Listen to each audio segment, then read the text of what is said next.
it's Ivy Slater, and you're listening to Her Success Story podcast, a show where gutsy businesswomen share their success journey.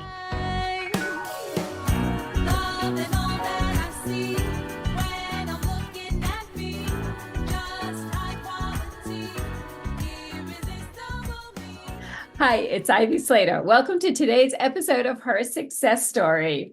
I have an incredibly dynamic woman leader who I'm thrilled to have on today as a guest. Kash Rocheleau has served as Chief Financial Officer for Icon Foods and just recently has moved to the position of CEO. She's a woman who's all about motivation. She's a mom. She's a dynamic woman who's really made her way through the business world and has an amazing story. So, Kash, thank you for joining me here today. Yes, thank you so much for having me. Your kind words are so sweet.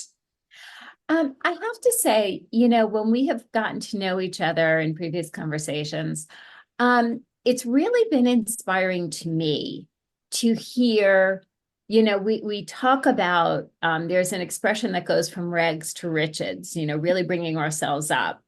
And your story of going from I'm not happy, building a career, and now becoming CEO of a company is such an amazing story. So can you share a little bit? Because it is amazing. It is inspirational without a doubt. Yeah. So I went to school for business. I think I took the path of least resistance, and I feel like my generation was really there was a lot of pressure to go from high school to college, whether you knew what you wanted to do or not. And so I definitely took that pathway. And after college, shortly after college, I married my husband, and we had quite a bit of infertility before we had our son. I always knew I wanted to be a mom and always had this fairy tale dream of being the stay-at-home mom and like lack of a better term, trophy wife, I guess you could say. And the infertility, I think, like exacerbated that drive and desire to stay home. And fast forward to having my first, I didn't love it as much as I thought I would. So the first 7 months were a little rough. I just kept thinking like, oh, it's gonna get better. But the challenge was I just didn't feel like I had purpose. I was raising this little boy who brought so much joy to my life, but my husband would come home and I'm like wanting to chat and talk, and he's exhausted from being with people all day.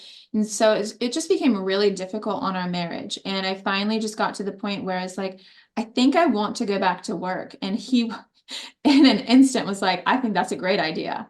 But I just didn't know what I wanted to do, because my degree in business, while it was a very valuable, expensive piece of paper, it wasn't specified in any area of business. It was a very generic business degree. And so I didn't know where to start. And that desire to be in the workplace, I just kind of looked at Craigslist and Indeed and all of those normal places to look. And Icon Foods was looking for an executive assistant to the chief financial officer. And in my mind, I was like, anyone could do that, right? Like, It's why not me? right? You just, and I'm actually going to jump in for a second, because when I had my first, okay, and granted, this is a long time ago. My daughter's 31, turning 32, and there was a lot of you shouldn't, a good mother is not a woman who goes to work mentality. And there was a push me pull you. There was some women bucking the system. There was a lot of still, stay at home, part-time job. You work in the neighborhood, why don't you go back? You could be a teacher, and there's nothing wrong with that, but it was not what I felt. Yeah. And when I sat down and talked to my husband all those years ago, and he goes, just do what makes you happy. Yeah. And I think that plays a big part, is having a very supportive spouse. And I tried all of the things like the mommy groups, and Yeah. I'm very big into working out. And so we would work out in the morning. You can only do so many hours of working out before, I would take the class, I would take the walk, I would put her in the stroller, and off we go. And and it's like, but like what you're was referencing was the mental stimulation, Mhm. that mental fulfillment, that my mind. Yep. Absolutely. It comes for me, it came from a sense of purpose, right? Like, what am I getting up for every day that really drives me? And it sounds really bad when I say it because your kids should do that for you. But I think for me, I'm always looking, I would say this is a strength and a weakness. I'm always looking so far ahead and very type A in that. And so for me, I was looking beyond just the day and thinking, what happens when he turns 18? Like, what am I going to do? If I'm the stay-at-home mom, that's great. Again, like the moms and dads that do that, my husband currently does it. So I am not degrading that at all. But for me, I didn't want to get to the end of that 18-year journey with my son and really not know what to do and really feel like I had even less skills than I did now to enter the job world. And I think that's very poignant. And I could say from my own perspective, um, my children have been a place of joy. Absolutely. My children, and we're recording this, we start a couple of minutes late because my daughter's here with a screaming baby upstairs. My children are a place of joy. They're my heart. They're my values, right? My purpose, though, and the difference I want to make in the world is bigger than that. It's that and. Yes, So I absolutely. hear you loud and clear. So you thought you could be an executive assistant to a CFO. So let's go back to that. Yeah. So it just kind of, it was, I think I was so desperate at that point that it was like, this sounds great. I really, other than the basic finance 101 classes throughout my business journey, I really didn't know much about the, the finance department as a whole.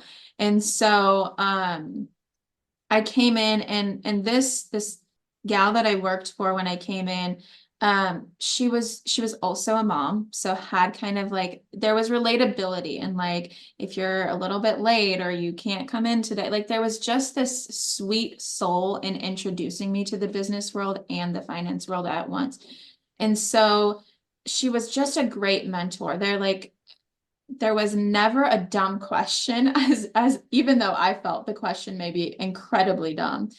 And over 60 days, we kind of built this financial, professional, personal relationship that was very um holistic in a matter of fact.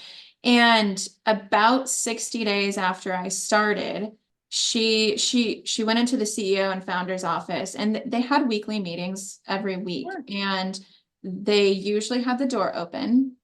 And this was a closed door meeting, which was very off the wall for them. And she came out of that meeting back into our office. We shared an office at the time, and she was in tears. And so immediately the mom and me just went to that mom mode of like, what's going on? How can I help you? What do you need? And she had just let him know that she was putting in her resignation because she needed to go back home to Hawaii, where she was from, to care for some family members there. And I was like, oh my goodness. And the following sentence was, but I let him know that you could do this. And it was kind of like this, like very weird, complex emotional moment because at one point I'm like, oh my gosh, I feel so terrible for this person that's become a good friend to me, that's hurting. But on the other side of it, I feel like a boulder just went on top of me. Like I I just learned how to reconcile a bank account. And we just weren't set up to be remote at that time. And so she stayed on as a mentor. We still talk when time allows, but she ended up moving away and the founder at the time was also incredibly supportive. So I think that it's a very rare story for, how quickly things happen. But I also think it's super rare in the fact of the support that I had. Like they saw this value in me as a person and me as an employee and me as running a department that they were willing to provide whatever tools I needed to be successful, because ultimately it was success for them. And And I so think that that is such a key that you're sharing. 100%. And I want to stop and like highlight this for a second. When we put time, energy, training, development into people we see that have golden lights within them, we receive gold in return. Yep. 100%. I couldn't have said it better myself. Yeah. And I have felt such a responsibility to give that back, almost to a fault. But yeah, like it was just, I never felt, if I had a question and he couldn't answer it or she couldn't answer it, I had tools. Like, I can't help you, but here's another CFO in the area that can help you, or here's a class that you should take that could help you. Or, it was, if they didn't have it, they could get it for me. And I think on the other side of that, whatever they provided to me, I was willing to say yes, whether it was relevant to the finance department or not. Things as silly as going and getting forklift certified. I was like, sign me up, like anything that's going to help better my resume. And so it was a very symbiotic relationship and has continued to be that. But it was very symbiotic in the fact that they weren't only giving to me and getting gold in return. I was also giving to them and getting gold in return. And that's where that expression comes from, creating a win-win. Yep. When we put time in, when we give, we develop, and what we get back, it grows the company. It's an asset to the company. Yes. It's an asset to the person. And you know what? Damn it, we feel good. Yes. It's really nice as leaders to be able to do that. Yeah, it makes it too very easy, in that, like, I now get a lot of purpose out of my work as well. I hope I should, but I now have that balancing act, and it fulfills me in that way that I had that void. And so on those late nights, you don't have a problem because you know what will be given back to you in the end, or what has been given back to you. And so yeah, it's been a ride. It hasn't always been rainbows and butterflies, but I would say at that 40,000-foot view, it is definitely more rainbows and butterflies than gray skies. So you have just taken on the role of CEO. How's Yes. that feeling for you? And how did that transpire? Yeah. So over the years, Tom started this. Tom is our founder and CEO, or was our CEO, is our Bill, founder. our founder. Yes. He started this in his garage 25 years ago, and seeing where it is today and knowing the history behind it, it also is kind of a Cinderella story for him, and also that kind of give and receive relationship. But he got to a point, I think years before I even came in, where he was already starting to think, like, I can't do this forever, but I also can't close the doors on my customers and vendors and things like that. I want to see this go on, but he hadn't quite found the person for it. I have not built a company from the ground up, and so I can only imagine that it is like having a child and raising them up, and then all of a sudden, like, handing them off. And so you could not have said it better yourself.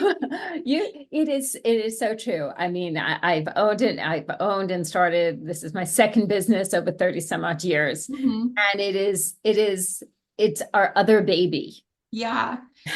So I think that for him, like, he knew that he wanted to get to that point, but he hadn't found the person that he felt comfortable handing it over to. And I would say he's pretty relational in the fact that for him, it was not an option to just find a random person to step in as a CEO. He really was methodical and strategic in all of this transition. And it was not an overnight transition. It was, I would say a couple years lots of conversations, lots of processes. And so the transition has been fun, but it's also been I feel very prepared for it because I wasn't just handed things and saying like, here's the keys, go ahead and drive off into the sunset.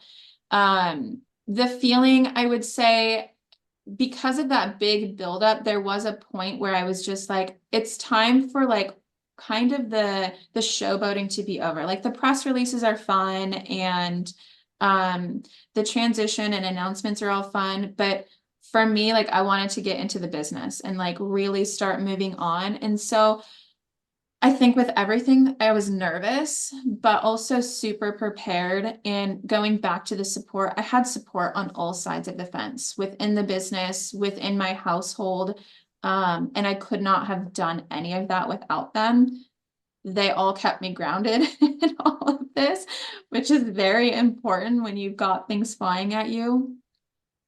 But I've gone through all of the emotions. Right now, it's just exciting. It's a pretty big transition because he comes from an older generation. He calls it the Generation Jones, and I would be categorized as a millennial. And so it's a very different mindset, a very different strategic plan in business. So it's fun to see and experiment in my own ways. And I think that's very true. And I think there's a very interesting in business today as succession is moving forward. Mhm. And, I in the last few years, I'm doing so much work in succession planning with clients. And Mhm. as, older generations are reimagining their leadership and Mhm. passing it forward and doing other things, they're not done in life. They're just moving on to other things, possibly mentoring other side businesses, staying involved, but not running different things in different ways. To understand how the generations coming up, like millennials and the other generations, see and think business differently Mhm. and embracing it, seeing Yeah. what we can all learn together. Is it's not supposed to be the way we did it. It's Mhm. supposed to be a new and learned, a new enlightened way. And Mhm. what can we do? Like I always say, like, what can we do today Mhm. that will doesn't have to, we've learned from the past, we're Mhm. not in the future. And what can we see from what the future is coming, learn from what the values of the past and create anew? 100%. I think you said that really well. And I think too, in that future, like that's been my question going back to like the beginning. And now you're here, and of course my mind is like, what's next? Like I'm fully enjoying this, but being such a forward thinker, when you look at business, this is kind of like the pinnacle, right? Sitting at the top, but I'm always like, what's next? And I had that conversation with Tom and the board, and their advice is enjoy the moment, enjoy this ride that you're on now. But yes, to your point, your responsibility now is to raise up that next generation and find that person that's ultimately going to take your seat. Don't be threatened by it, but embrace it so that you can go on to do other things. There are other and bigger and better things out there. And so I do think that you said that really well, in that you gotta be forward thinking and always knowing that there's something else out there where you can contribute. What has surprised you in your journey? Oh, what has surprised me? I think for me, there was definitely, and there still is, a little bit of imposter syndrome. I think when we look at age and like the trajectory of how fast I got here, it's a little bit of a unrealistic Cinderella story. Um, and so I would say that the imposter syndrome that has kind of diminished since I got here, that has surprised me. I mean, leading up to the transition, it was like, I don't know if I can do this. I don't know if I'm old enough to do this. I don't know if a female can run this company. And I don't want to say it was overnight, but I feel like as little things started to happen after the transition, like seeing revenue creep just a little bit higher, or seeing someone else get promoted, or seeing a team go out to lunch together, like little things that started to kind of click, kind of quash that imposter syndrome a little bit, like, okay, I can do this. And it's not going to be, we're not going to make the house overnight. It's going to be made brick by brick. And you got to celebrate each brick. I would say that that's probably the biggest surprise for me, and realizing that it's not going to happen overnight and celebrating the little wins. I have to say, I'm a huge, huge, huge proponent of celebrating the little wins, because the great giant wins come from all the baby steps, all the baby wins. Yeah. And I start every phone call with every client is share at least one success, big or small. And they're like, well, I just spoke to you. I was like, that's okay. There's Yeah. something, dig deep. And when we acknowledge all the little successes, all those little wins, and we let them accumulate. And I think that one of the greatest ways to navigate imposter syndrome is to acknowledge the little successes, acknowledge and see where we're coming and seeing how smart we are, acknowledge the great decisions we are, see our own brilliance. Yeah. Which is sometimes the biggest challenge, is to see the brilliance within ourselves. 100%. Yeah. Yeah. And I think there's also a level of, I mean, there's people out there that disagree. I think there's a level of imposter syndrome that is necessary and okay, because if you feel completely confident, I mean, I tell my team all the time, like, if I feel completely confident here, it's time for you guys to get a new CEO. Because I think, well, because then we're no longer learning. 100%. We're learning and growing. Exactly. I think the imposter syndrome at a reasonable level pushes us to grow. And that's where I think it is super important. So I think that a little bit of it is always necessary. I hear you on that one. What would be one tip or advice for women leaders who are listening today and saying, hey, if Kash did it, what do I need to know? What's that one tip? Yeah, this is kind of twofold for me. So I would say for those younger or less mature women or people in business or in their careers, take every single opportunity, whether it feels or seems relevant. It will propel you forward in ways that you never thought it would. And for the more mature women and people in the business world, bring people along. Don't be intimidated by the people behind you. Don't put ceilings over them, because ultimately they're going to be the ones to take our seats, and our job is for them to take those seats prepared. Well said. And I'm just going to come from the generation prior to you or two and say, it is so lovely to mentor people. It is such joy to watch them grow and learn and succeed and build and step into their brilliance, their confidence in the baby steps. That don't miss out on that. Yeah, 100%. And I would say, to some of those more mature leaders, celebrate those little wins, those successes, but also celebrate the failures with your team, because without failure, you can't grow. You don't know where you need to grow or where those weaknesses are.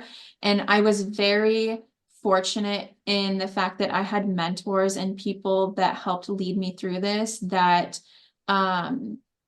celebrated those fails just as much as they celebrated the wins. And kind of cheesy, but Kobe Bryant in one of his speeches mentioned that we should celebrate success and failure the exact same, because the path is the exact same. The journey is the same.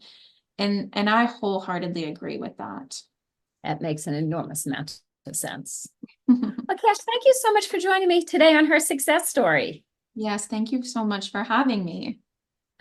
And listeners, if this was a helpful interview, if you enjoyed listening to it, please share it forward. Remember to hit subscribe. And now here's the important piece.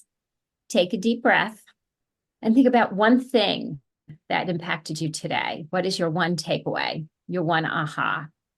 Write it down and then make a decision on an action that you can do as a gift to yourself. Thank you for joining us here on Her Success Story, and we'll see you next week. New episodes are coming into your podcast app, inbox, whatever it is, every Monday. See you next time.